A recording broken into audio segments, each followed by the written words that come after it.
Technology? Yes. What should be the accelerate growth?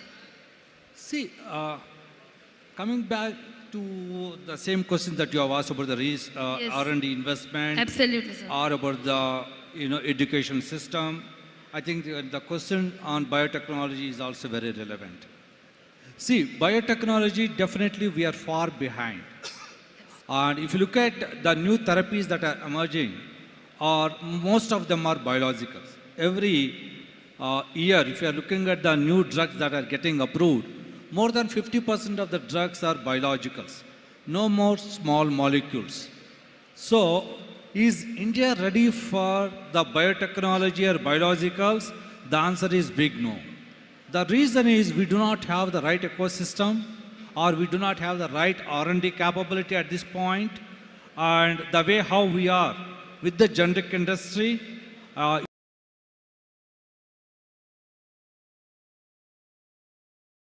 If we have to compare between the generic industry, what we are, and biologicals, we are not even the 10% of it. So the reasons that are there is you need a better infrastructure, research capabilities, and the R&D investment, and the skilled manpower. Absolutely, sir. Right? I think those are the essential things that are required to be successful in biotechnology. And you look at China, they're far ahead in terms of the biotechnology. Maybe in next 10 years, even they may able to beat US in that particular area of research or biologicals. So we are not thinking in that space at all, because our background is small molecule generic industry. And if you ask me, is there a big future there? And I would say for the new entrepreneurs, I think that is the area to be considered in terms of the green chemistry or enzymatic technology or biologicals. I think the return on investment is also quite high. So only thing is you need to find the right strategy in that space and invest. And there, you do not have to do multiple products. You look at the Chinese companies, one company, if they does one particular molecule, they could be able to supply to the entire world from one manufacturing facility. That is the kind of scale which they try to attain once they have a control on the particular enzymatic or fermentation or biotechnology product. I think definitely we are far behind in that space. I think there is a lot of room for to invest in that particular area. Thank you very much, sir. Thank you. And what are the current investment opportunities, sir, in the Indian generic pharmaceutical industry? How do you see its growth trajectory? The generic pharmaceutical industry, if you look at globally in the last 3-4 years, it is definitely going down. Oh. Because of a lot of changes that are happening in terms of the regulatory framework. I think that's one of the reasons. But the companies that have attained a particular scale, say for example, a company reaches to a scale of 500 crores already, and for them, the growth or the future is looking good in terms of either going into IPO or divestment, okay, or merging with some other company. I think that space is definitely looking good. Okay. And you look at all the companies that are going to the IPOs recently in India in the pharma, look at their multiples. They could be able to get at least 20 times the multiples of their turnover. The turnover. I think profitability. So which is a very good sign. And in the US you don't get that kind of multiples. That's why even the US companies or other countries, wherever the company, they are trying to migrate to India, their operations, and try to get a benefit out of the Indian ecosystem right now. Oh, that's great. Thank you very much, sir. So, Sir Rameshwar Garu, how does the role of public and private sectors differs in driving the growth of the Indian pharmaceutical industry? See, Where is the greater impact? yeah. Finance is not important factor in the industry. Actually, finding the people with skill and come to make it to the bunch, convert into the industry, it will help the industry to grow successfully. One man may not be do all things. It's not possible. And I think in my way, I will join with Jagdish. When we started before Jagdish, I started a company with joint venture with US. But I may not make it success in that reason because of the financial balance. That time, their intention are differ, our approach are differ. Because when we start the industry, we want to make immediately profitability and sustainability. But that case, the result is not differ. We are not getting any profitability, and there is an expenditure coming whereas because of the filing of the DMFs. That module I am unable to digest initial, so one stage I want to get out of that industry. So then after that I start one more industry.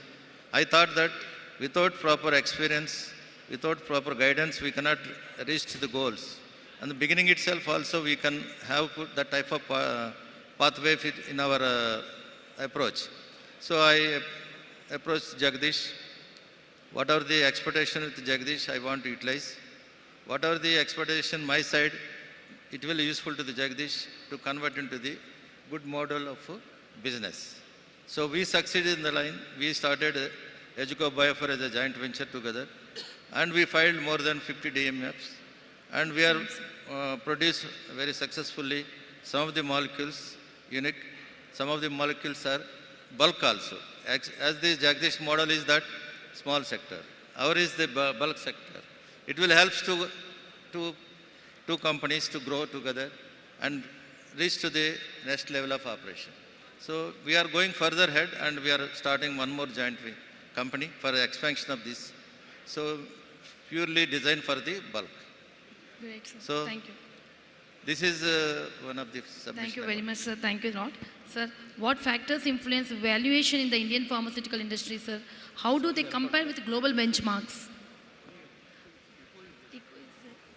Sound వినపట్లేదు. నువ్వు ఆప్ చెప్పు. What factors influence valuations in the Indian pharmaceutical industry, sir? How do they compare with global benchmarks? Valuation. It's regarding the valuation. You want it? Let him answer. Yeah. Sure. See, with respect to pharmaceutical Yeah. industry, the valuation based on various factors. Earlier, what the profit we are making out of our business, and many of them you know about the EBITDA, probably. The EBITDA multiples, what is considered across the pharmaceutical industry is varies a lot. Someone is doing business only with India, he will get, for example, 10 multiples of EBITDA. That EBITDA means earning before depreciation, tax, interest, and amortization. Out of our turnover, EBITDA ranges, healthy EBITDA should be around 20. And 20 plus is said to be very good EBITDA for any industry. See, for someone who is doing only in India, catering only Indian markets, they will get a EBITDA of multiples, the valuation. EBITDA into 10, this is general things are going on. Suppose if you are doing business with advanced regulatory countries like Europe and North America, then your multiples will be 15. Suppose, and you have both the things, and you have a branded generics in India, and you have exposed as well to those regulatory markets, and your valuation will be much better, even 20. And sometimes, if you are doing business with the innovators means those companies who identifies these chemical entities and characterize them as drugs. Those drugs are developed by them, and all the patent rights, marketing rights for them will be around 20 years. They can only sell it. Yeah, if we have a business with them, with the whole innovators, we have much better multiples. So this is up to us what way we have to do, create the multiples. What way? We have to select our path. So this why these multiples are more for going step by step. The sustainability. If you are doing business with innovators, so the longevity and sustainability is more and profitability is bigger. Then you can see, for example, I will tell you one example here. See, you have, many of them you are having, the Divi's laboratories.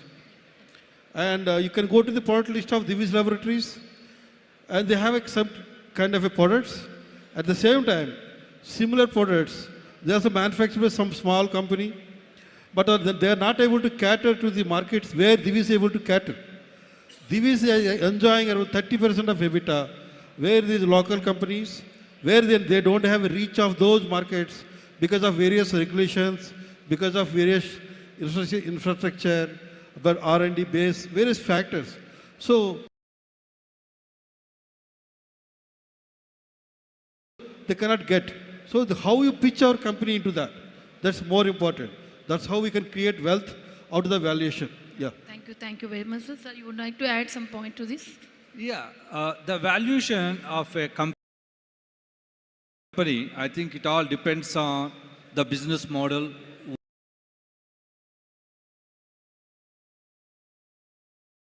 what the company chooses. And some companies, they prefer to invest in terms of the manufacturing capability, and they try to get the scale. Their EBITDA levels could be less than 10%, but they'll have the huge turnover. That is one model of the business. Some companies, they try to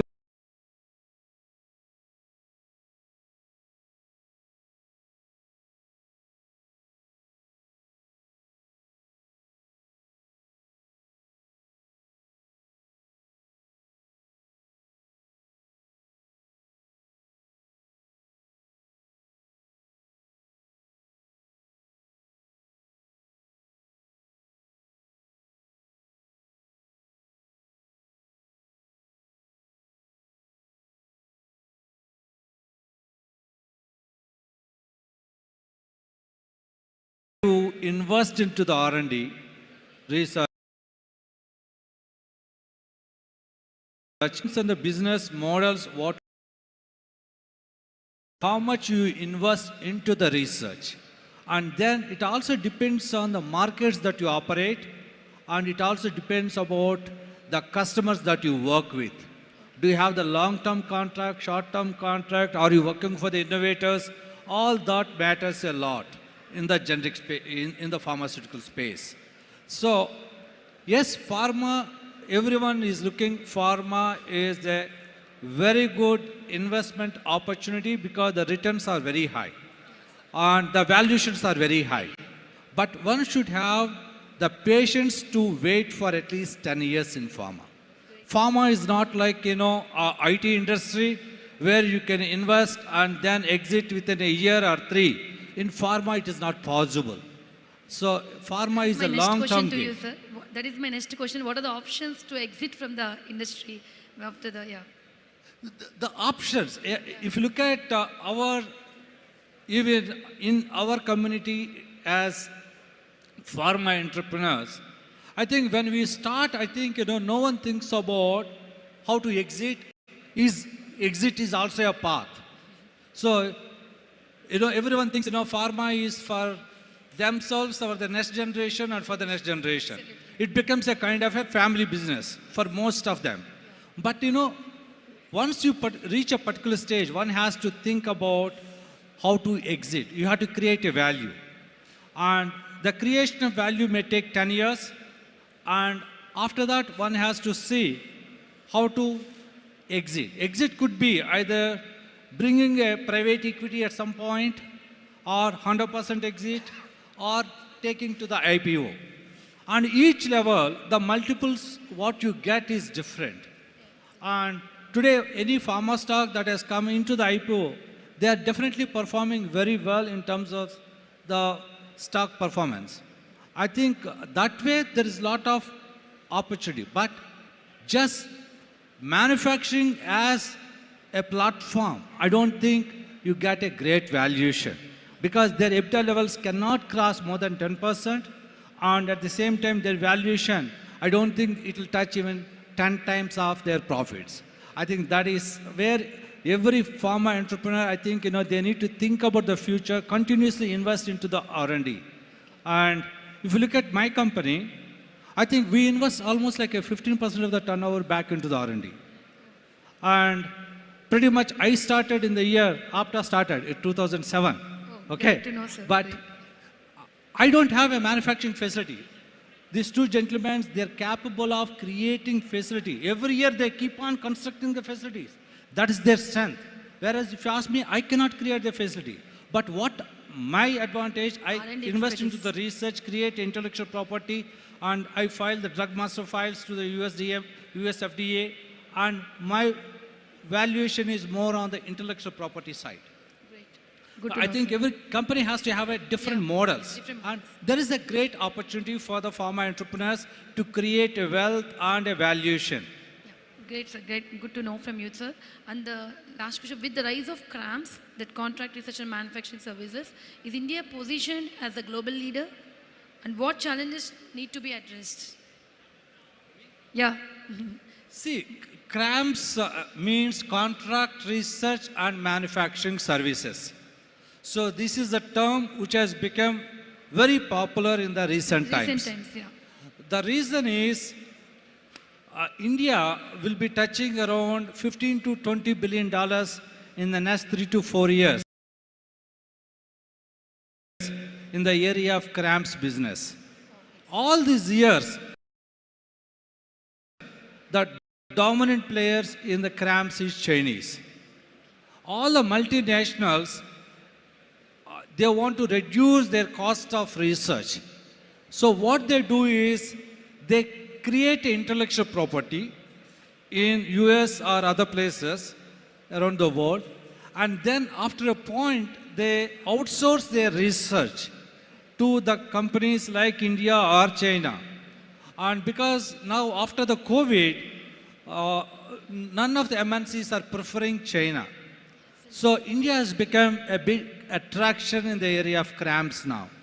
And we also seen recently some of the companies have gone to the IPO, they have done very well, whoever is doing the CRAMS business. But again, to do the CRAMS business, you need to have the research capability and you also need to have a manufacturing capability.